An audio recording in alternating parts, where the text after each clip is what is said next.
బలంగా కొట్లాడారు. మంచి భవిష్యత్తు ఉంది అనడానికి. అట్లాగే ఈరోజు మరి ప్రధాన ప్రత్యామ్నాయం ప్రధాన ప్రతిపక్షమే.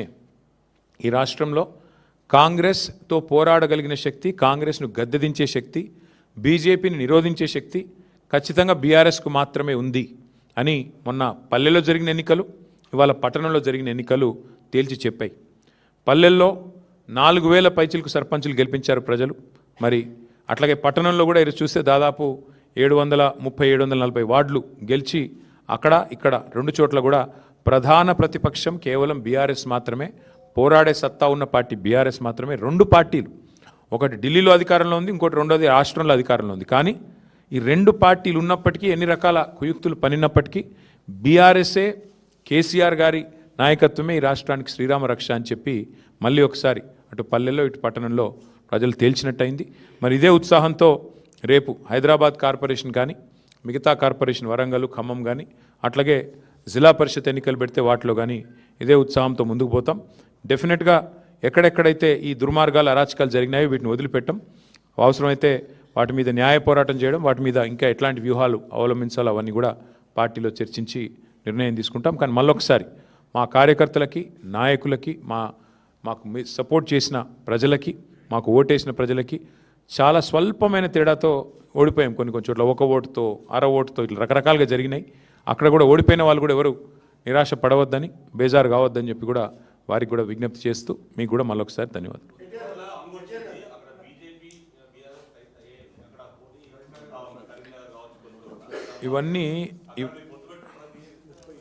ఇవన్నీ బ్రదర్, ఇవన్నీ ఒక దగ్గర లేట్ల పరిస్థితి దాదాపు 30 చోట్ల ఉంది. కావాలంటే లిస్ట్ చదవమంటే చదువుతాయి. నాకు ఉంది ఎక్కడెక్కడ హంగు ఉన్నది అనే దానికి. ఇగో చదువుతా నేను. జనగామ, మేబ్బాదు, కేసముద్రము, వర్ధన్నపేట, గద్వాల, అల్లంపూరు, దేవరకద్ర, ఇగో మొత్తం 30 లిస్ట్ ఉంది. దీన్ని బట్టి ఏమర్థమవుతుంది నీకు? మేము ఆల్రెడీ స్పష్టంగా గెలిచింది దాదాపు ఒక 15-16 ఉన్నాయి. అవి కాకుండా 30 హంగు ఉన్నాయి. అంటే రాష్ట్రంలో 117 చోట్ల ఎన్నికలు జరిగితే 30 హంగు ఉన్నాయి, 15 మేము గెలిచినాం. అంటే 46 ఓన్ ఇక వాళ్ళు గెలిచిందని. కాబట్టి నేనేమంటున్నా అంటే ఇక్కడ ఏ వైఖరి అవలంబించాలి, మా పెద్దలు, మా పార్టీ అధ్యక్షులు కేసీఆర్ గారితో కూడా మాట్లాడతాం. అట్లే స్థానిక నాయకత్వ మనోభావాలు కూడా మేము, ఎందుకంటే స్థానిక ఎన్నిక, స్థానిక నాయకుల మనోభావాలు, స్థానికంగా ఏం పరిస్థితులు ఉన్నాయి అవి కూడా బేరీ చేసుకున్నాక నిర్ణయం తీసుకుంటాం. ఇంకా 2 డేస్ టైం ఉంది కాబట్టి ఆలోచించి నిర్ణయం తీసుకుంటాము. ఇప్పుడు నేను ఓపెన్గా చెప్పాను, కొత్తగూడెంలో కాంగ్రెస్, బీజేపీ 2 కలిసి సింగరేణికి అన్యాయం చేస్తున్నాయి. ఇందులో వేరే ఉద్దేశం ఏం లేదు, మాకు రాజకీయపరమైన ఉద్దేశం, ఎజెండా ఏం లేదు. సింగరేణిని 2 జాతీయ పార్టీలు గొంతు కోస్తున్నాయి. ఇవాళ కాంగ్రెస్ దోపిడీ చేస్తుంటే బీజేపీ ఎందుకు మౌనంగా ఉంటుందని మేము అడుగుతున్నాము. ఆధారాలతో ఆధార సహితంగా మేము స్పష్టంగా కుంభకోణం జరిగిందని బయటపెడితే ఎందుకు బీజేపీ ఉపేక్షిస్తున్నది? ఎందుకు రేవంత్ రెడ్డిని కాపాడుతున్నది? రేవంత్ రెడ్డి బావమరిదే కింగ్ పిన్గా ఇంత పెద్ద కుంభకోణం నడుస్తుంటే భారతీయ జనతా పార్టీ ప్రభుత్వం ఎందుకు అడ్డుకుంటున్నది? ఎందుకు అడ్డుకోలేకపోతున్నది? ఎందుకు కాపాడుతున్నది కాంగ్రెస్ అరాచకాలని అనేది మా ప్రధాన ప్రశ్న. అందుకే సిపిఐ నాయకత్వానికి నేను అందుకే ఓపెన్గా చెప్తా ఉన్నా, ఇలాంటి ప్రత్యేకమైన పరిస్థితులు ఉంటాయి అక్కడక్కడ. దాన్ని బట్టి మరి మా పెద్దలతో చర్చించి, పార్టీలో చర్చించిన తర్వాత స్థానిక నాయకత్వ మనోభావాలు దృష్టిలో పెట్టుకుని నిర్ణయం తీసుకుంటాం.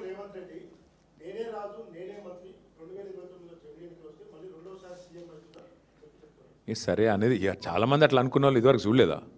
తుగ్లక్ ఉండే ఒకడు, ఇక చాలామంది ఉన్నారు అసంటోళ్ళు. అట్లాంటి పిచ్చి తుగ్లక్లు చాలామంది ఉంటారు. అట్లాంటి వాళ్ళు వస్తారు, పోతారు, ఎవ్వరూ పర్మనెంట్ కాదు. నేనే రాజు, నేనే మంత్రి అనుకున్న వాళ్ళు చాలామంది అట్లనే గాలి కొట్టుకొని పోయినరు. ఈ దేశము చాలా గొప్ప దేశం. ప్రజల చైతన్యాన్ని కూడా ఎవరైనా తక్కువ అంచనా ఇస్తే చాలా తెలివి తక్కువది.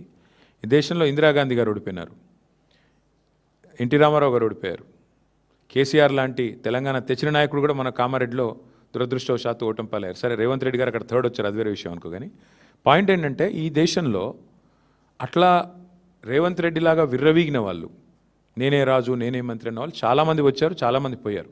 కానీ దేశం అట్లే ఉంది, ప్రజల చైతన్యం అట్లే ఉంది. చైతన్యాన్ని తక్కువ అంచనా వేసిన వాళ్ళు ఎవరైనా కూడా గాలికి పోతారు భవిష్యత్తులో. పార్టీ మారిన ఎమ్మెల్యేల విషయంలో మేము మొదటి నుంచి ఒకటే చెప్తున్నాం. రేవంత్ రెడ్డి గారు మళ్ళీ నాకు తెలిసి ఇవాళ వచ్చి మేము గెలిచినాము, మాకు తిరుగులేదు, వెరుగులేదు, నేనే రాజు, నేనే మంత్రి అని మళ్ళీ పోజులు కొడతాడు. నేను రేవంత్ రెడ్డిని ఒకటే అడుగుతున్నా, మీరు కూడా అడగండి. ఇలా ప్రెస్ మీట్ పెడతారు కదా, అడగండి. నిజంగా నీ గవర్నమెంట్ మీద నీకు అంత నమ్మకం ఉంటే ఆ 10 మందితో రాజీనామా చేపించి ఎలక్షన్కి చూద్దాంపా. ఎందుకంటే ఇవి స్థానిక ఎన్నికలు. ఆ స్థానికంగా మోరీ బాగుందా, ఆడ నీళ్ళు వస్తున్నాయా లేవా, ఆడ అభ్యర్థి ఓడిపోయిండా గెలిచిండా వీటన్నిటి మీకెళ్ళి నడుస్తుంది, ప్లస్ ప్రభుత్వం ఎన్నిటి మీకెళ్ళి నడుస్తుంది. నీకు తెలుసు నాకు తెలుసు. ఇప్పుడు బాన్స్వాడ్ ఉంది ఫర్ ఎగ్జాంపుల్ చెప్తున్నాను. నేను పోయి మొన్న ఆడ సవాల్ చేసిన పోచారం గారిని, రండి రాజీనామా చేసి రండి, భయం ఎందుకు, నిజంగానే ఇప్పుడు బాన్స్వాడ మున్సిపాలిటీ గెలిచిన అంటది కదా కాంగ్రెస్, రా మరి గోదాలోకి రా, బాన్స్వాడలో రాజీనామా చేయి. ఒక పోచారం గారే కాదు, 10 మంది ఎమ్మెల్యేలు ఎవరైతే ఇవాళ కాంగ్రెస్ వాళ్ళు వాళ్ళ పార్టీలో చేర్చుకున్నారో, సరే స్పీకర్ గారు చేర్చుకోలేదని చెప్పి ఏదో సాంకేతికంగా చెప్తుండు, కానీ మీకు తెలుసు మాకు తెలుసు ప్రజలకు తెలుసు. అక్కడ ఎన్నికలకు రండి, రాజీనామా చేయండి, ఎన్నికలకు రండి, ప్రజలు చెప్తారు. 10 చోట్ల ఉప ఎన్నికలు వస్తే డెఫినెట్గా అదొక ఇండికేటర్ అవుతుంది. ఇక అక్కడక్కడ జరిగిండొచ్చు, అక్కడ లోకల్ కండిషన్స్ ఏందో నాకు తెలియదు, బట్ అక్కడక్కడ జరిగిండొచ్చు.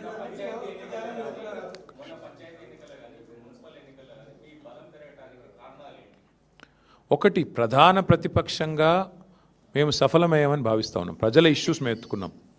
6 గ్యారంటీల అమలు వైఫల్యం, 420 హామీల అమలు వైఫల్యం, బలహీన వర్గాలకు ఈ ప్రభుత్వం చేసిన మోసాన్ని ఎండగట్టడంలో, మైనారిటీలకు ఈ ప్రభుత్వం చేస్తున్న అన్యాయాన్ని ఎండగట్టడంలో, దళిత గిరిజనులకు ఈ ప్రభుత్వం ఇచ్చిన హామీలు ఎగ్గొట్టిన విషయంలో కానీ, మహిళల విషయంలో కానీ, యువకుల విషయంలో కానీ, ప్రతి విషయంలో అందరికంటే యాక్టివ్గా అగ్రెసివ్గా ముంగటున్నది బీఆర్ఎస్ పార్టీ, కేసీఆర్ గారి నాయకత్వం.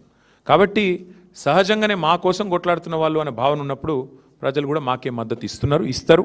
ఇంకోటి, ఇప్పుడు 2 ఏళ్ళకే ఇట్లుందంటే, ఇప్పుడే నేను మీకు చెప్పిన బ్రదర్, మళ్ళీ ఒకసారి చెప్తా ఉన్నా, 2020లో అంటే సరిగ్గా అప్పుడు మాకు కూడా ఎలక్షన్కి ఇంకా 3 ఏళ్ళు దూరం ఉండే. ఆ రోజు 130 మున్సిపాలిటీలో ఎలక్షన్ అయితే మేము 122 గెలిచినాం. కాంగ్రెస్ కేవలం 4, సింగిల్ డిజిట్ దాటలే. ఇక బీజేపీ 2, ఎంఐఎం 2. ఈరోజు మేము యాజ్ ఇట్ ఈజ్ 117లో ఎన్నిక జరిగితే మేము 116లో ఎన్నిక జరిగితే మేము డైరెక్ట్గా గెలిచింది 15, 30 హంగు ఉన్నాయి. దీన్ని బట్టి అర్థం చేసుకోవచ్చు మీరు ప్రజల ఆగ్రహం కానీ, ప్రజల అభిప్రాయం కానీ, జనరల్గా సర్వసాధారణంగా. ఇప్పుడు మేము 32 జిల్లా పరిషత్లు 32 గెలిచామా ఆ రోజు? కార్పొరేషన్లు అన్నీ గెలిచినాం 10కి 10. మున్సిపాలిటీలో 130 అంటే 122 గెలిచినాం. కాబట్టి ఇట్లాంటి పరిస్థితులు ఆ రోజు ఉండే. కానీ ఈరోజు ప్రజల్లో మార్పు, ప్రజల్లో ఎంత వ్యతిరేకత ఉంది ఈ ప్రభుత్వం మీద అన్నది ఆల్రెడీ బయటపడుతుంది. అందులో మళ్ళీ ఇన్ని అక్రమాలు, ఎత్తుకపోవడు, గుంజుకపోవడు, మళ్ళీ చేసిందే చేసి మళ్ళీ కాంగ్రెస్ గెలిచేదాకా కౌంటింగ్ చేయించుడు. మా వాళ్ళని ఇప్పుడు ఈ నిమిషానికి మా ఆరూరు రమేష్ ధర్నా చేస్తున్నారు అక్కడ పోలీస్ స్టేషన్ ముంగట. ఎన్నో జరుగుతూ ఉన్నాయి. గద్వాల్లో మా వాళ్ళు ధర్నా చేస్తూ ఉన్నారు.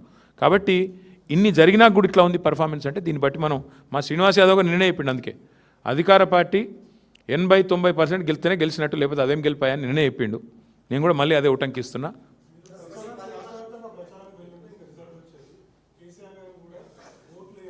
మేము మీకు ముందే చెప్పాను బ్రదర్, మీరు నాతో చిట్చాట్లో మీరు నాకు ఒక 3-4 రోజులు ముందు కలిసినారు. అప్పుడే చెప్పిన నేను, స్థానిక ఎన్నికలు స్థానికంగానే కొట్లాడతామన్నారు.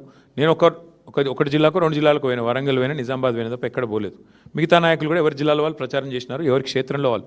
స్థానిక నాయకులు స్థానికంగా స్థానిక సంస్థల ఎన్నికల్లో కొట్లాడతారు, అట్లే ఉంటాయి. కాబట్టి ఇందులో రాష్ట్ర వ్యాప్త ప్రచారాలు, విశ్వవ్యాప్త ప్రచారాలు ఏమి ఉండవు బ్రదర్, దాంతో నేను ఫరక్ పడదు.